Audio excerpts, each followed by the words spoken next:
Най-трудният за пробиване бастион на ДПС. Така Цветан Цветанов определи разкриването на офиса в Черноочене. За голямо съжаление, в този 20 годишен преход, всъщност основни политически формации създадоха този монополист в тези смесени райони. И лишихме от възможност хората да имат демократично мислене и да имат правото на глас. Ние не сме тук да всяваме страх, а да дадем на местните хора право на избор, каза още Цветанов. ДПС говореше, че ГЕРБ, когато дойде на власт, ще смени имена, ще руши джамии, ще прави куп безобразия, които са целенасочени към мюсюлманите в България.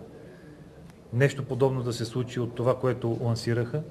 Вицепремиерът поздрави събралите се пред офиса хора за смелостта им да присъстват на церемонията. Лично аз и хората, които бяха тук, вече от 20 години сме нещо като опозиция, но не на ДПС, а на БКП. Ние нямаме фактически тук ДПС. Продължава си предишното БКП. На времето имало СДС тук. И имаше, обаче стотици семейства ги няма вече. Буквално бяха погазени. Когато правим чинове на ГЕРБ, веднага отиват и по някакъв се начин натискат хората, че да не излизат с нас, че сме били българска партия. Искат турска партия, така ли? Не знам, не искат турска партия, но искат да сме всичките в ДПС.